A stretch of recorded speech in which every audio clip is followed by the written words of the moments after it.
This is All India Radio. In the program Spotlight now, we bring you a discussion on Prime Minister's keynote address at the 5th edition of Viva Tech, one of the largest digital and startup events in Europe. The participants are Sharad Kohli, economic analyst, and Sonu Sood, AIR correspondent. Prime Minister Narendra Modi today delivered the keynote address at the 5th annual edition of Viva Tech, one of the largest digital and startup events in Europe. Mr. Modi was invited as a guest of honor. Other prominent speakers at the event include French President Emmanuel Macron, Spain's Prime Minister Pedro Sanchez, and ministers and MPs from various European countries. Sharadji, what is the significance of Indian PM Narendra Modi being invited to deliver this keynote address? And what was the broad message that came across in his address? Sonu, every Indian should be proud of the fact that the Indian Premier is being invited to such an important platform, Viva Tech 21. This is being held since 2016. And he was in the company of not just the French President Emmanuel Macron or Mr. Sanchez, the Spanish head, but there were also CEOs like Tim Cook, Mark Zuckerberg, and so on. So some of the finest names in the world of business were present there. So for Prime Minister to be speaking at such a renowned platform and such an elite platform, I think it's a matter of pride for every Indian. I think the message which goes first of all for inviting Prime Minister in the keynote addresses, the message is very loud and clear that India is the next digital and startup power. That is where the whole invitation came from. Besides that, I think it also speaks about India as an emerging startup hub. And India as becoming the next digital power, I would say. So I think that was the significance of India being invited, Prime Minister being invited. And I think the message which Prime Minister broadly sent in his keynote address was he spoke about a wide variety of things. He spoke about how a population of 1.38 billion people. So it's easier for a developed country because of their size of the population to digitize the whole country, to digitize the citizens, to digitize the whole system, the whole administration. But for a population of 1.38 billion people, any achievement by way of digitization, by way of connecting people, I think is a huge achievement. I think that is what he highlighted, starting from Atal Innovation Mission and coming down to how he connected over 5,23,000 kilometers of fiber optic network, which has linked 1,56,000 villages. I think that is a huge achievement. It may seem very normal for the developed world. It may seem very normal for somebody coming from the world of information technology, somebody coming from a science background. But when you look at the sheer volume, I think that is what makes it outstanding. That is what makes the whole achievement to be talked about, to be noticed by the world. That is where India's prowess comes from. And he went on to highlight India's achievements, whether from COVID app, he went on to digitization of the schools. He spoke of Aadhaar. We all know that most of the country now is having an Aadhaar in their wallet. And look at the wonders of Aadhaar. Today, Aadhaar has become your identity. Aadhaar has become the way you deal with the government, the way you connect with so many things. So I think it's absolutely unbelievable. And the sheer numbers, I think, makes India stand out from rest of the world. In fact, he referred to the pandemic as a big disruption. And in this context, he said where convention fails, innovation comes to the rescue. So can you just put that in simple words for our listeners, how the innovations which were brought about before the pandemic struck, how they helped us, and how has the pandemic brought out new innovative spirit in the country? I think not just, Sonu, the spirit which comes out of pandemic, even handling the pandemic. I mean, take, for example, COVID app. Today, more than 25 crore people in this country have been vaccinated, which is amongst the top 2 to 3 countries across the world. If we leave out China, we leave out probably America. I mean, look at the sheer number of, and it all happened through COVID app, which was directly linked to your Aadhaar. You just punch your Aadhaar, fix your appointment in the nearest vaccination center, and it's done. And I think if we look at the pandemic again, 80 crore people who fall in the PDS category, we call it in the public distribution system. The way they were given free food is not possible unless you are digitally connected. If you're not digitally connected, it will be humanly and physically impossible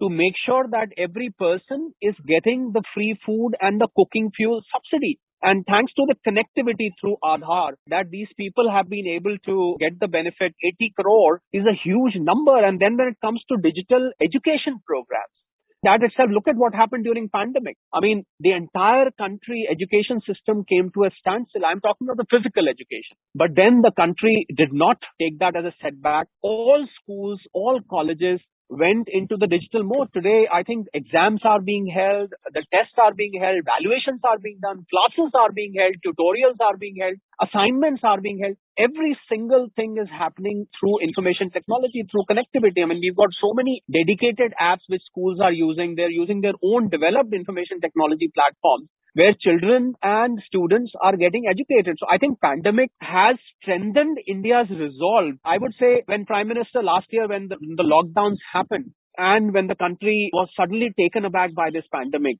the Prime Minister spoke of something. He said, let us take opportunity out of this setback which has come. The setback is evident to the whole world. You can't do anything about it. I mean, the best which was being done was to lock down and then the vaccines came. But before that, all you had to do is to sit back home. So I think when Prime Minister said there is always an opportunity in the crisis in a positive way, not in a negative way. So here was the opportunity when all the educational institutions going digital, and it was a huge achievement for the country when we've got 30 crore children in our country out of 1.38 billion people. If we leave out the infants, most of them were going to school.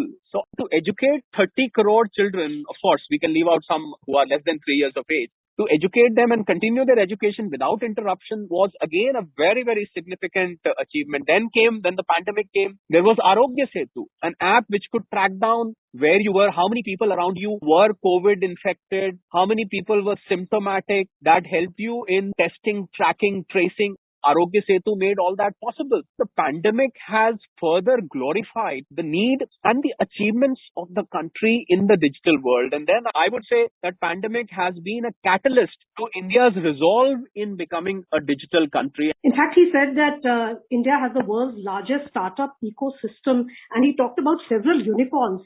If we look at the unicorns, as many as 14 startups have already made it to the unicorn club in the first 5 months of 2021.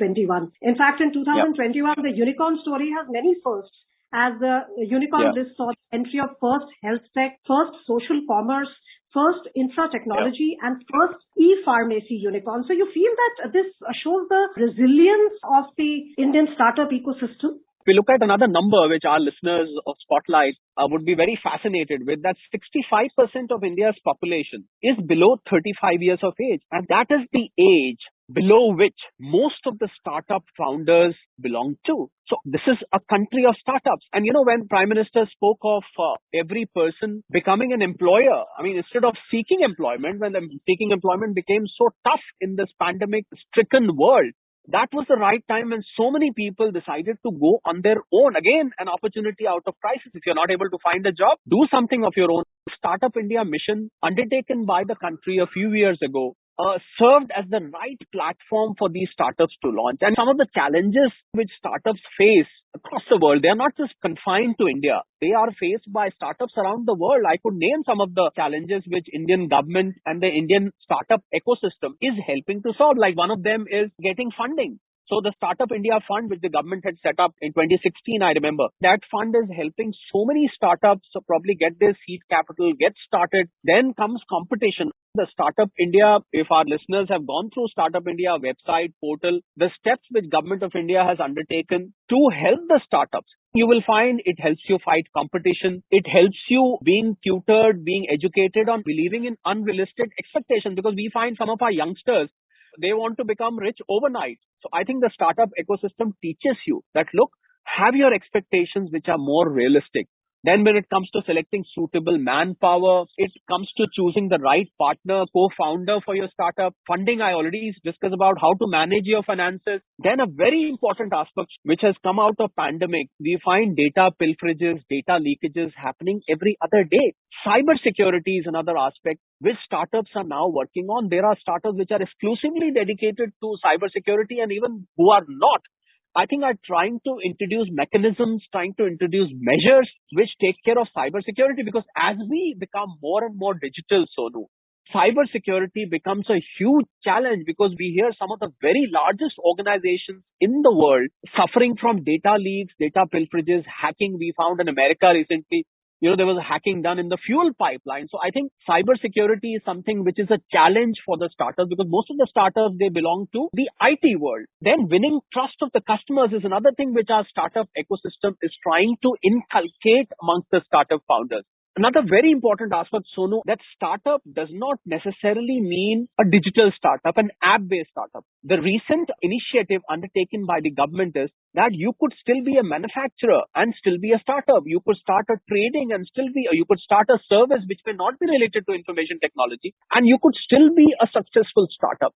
So I think Prime Minister's reference to the startup, that startups should focus on innovation, and there should be innovators, and India has got a host of talent, a pool of intelligence, intellectual assets, I would say. All that needs to be done is they need to be provided the right platform, which is what Prime Minister spoke about, that this is the way the country should move forward. And I can tell you that in the times to come, India will be a leader in the startup ecosystem. When he was talking about the element of prepare, he said that we should insulate against next pandemic and also on a long-term basis, sustainable lifestyle, fighting the climate change challenges. So that he said the startups should take over. And he talked about youngsters who are free from the baggage of the past taking charge. He talked about them entering areas like healthcare, eco-friendly techniques like waste management, agriculture. Absolutely. You feel that these are the new areas where we need startups to take a leap and make the difference? When I said that startup is not just about having an app, normally when you talk of startups, Sonu, you find somebody straight away starts thinking of an app, and there is an app and there is a mobile phone, and I'm probably doing something, providing some service. But startup is much beyond that, which is why he referred to recycling of waste, waste management. He spoke about agriculture startups. He spoke about climate change relating startups. See, wherever there is innovation, I think there is startup. So there is a cause-effect relationship between startup and innovation. Startup drives innovation and innovation leads to a startup. So there is a very close relationship between the two. So that is the message. And when he spoke about repair, what he meant was that last year, I found many startups who were taken aback by this shutdown, by the lockdown, because they did not have a long history behind them. I mean, imagine a factory who's been in existence for 30, 35 years, that faces a lockdown, so they can probably hold on to themselves. They can sustain because they've got bank balance, they've got their capital and so and so. But what about a small startup? Let's say if somebody has started with a few lakh rupees and suddenly there is a lockdown, he or she cannot bear the fixed cost. So I think he meant to encourage those people that do not get disheartened if there was a disruption, because the disruption was around the world and it was beyond anybody's control. Hold yourself, sustain yourself, have your spirits in place, hold your guns and get started again and try and learn something new from this disrupted world. A startup which is successful is the one who learns to survive in crisis. If you cannot survive your business in crisis, unfortunately, you may not be able to hold your guns for too long. It's because at some point, every business faces disruption. It may not be pandemic related. It could be related to a change in policy, a change in market, change in supply chain management, change of technology. It could be related to change of competition, change in the management. So I think crisis is the key word, and that is what he said, repair. That if you face disruption, you must learn to survive, you must learn to sustain, and do not confine yourself to simply an IT-based startup. Move on to agriculture, move on to waste management, move on to climate change. There are so many avenues, and best of all, I would like to suggest, which I'm sure must be on Prime Minister's mind, is Make in India. Try and set up a small manufacturing facility. Do not just focus on your mobile phone. You set up a small manufacturing, develop machinery, and wonders will work, because India is the next economic superpower. That was the hidden message, Sonu, which the Prime Minister conveyed at Viva Tech 21. Absolutely. And Sharadji, he also invited investors by citing 5 pillars in the Indian economy: talent, market, capital, ecosystem, openness. What do you feel about this? How attractive do you feel the foreign investors find India as a destination, especially when funding startups? That there are billions and billions of dollars hunting for good businesses to invest in. And I think India is the destination, is the message Prime Minister gave when he said 5 pillars. He meant that there is no dearth of talent, there is no dearth of hard work in this country. Come here, invest, and you will find that Indians are the most diligent, hard-working businessmen who will give you your return on your money, which you would not have imagined in any other part of the world. That was a message in my view. Thank you so much, Sharadji, for this comprehensive discussion. My pleasure. You were listening to a discussion on Prime Minister's keynote address at the 5th edition of Viva Tech, one of the largest digital and startup events in Europe. The participants were Sharad Kohli, economic analyst, and Sonu Sood, AIR correspondent. This program was produced and presented by the News Services Division of All India Radio.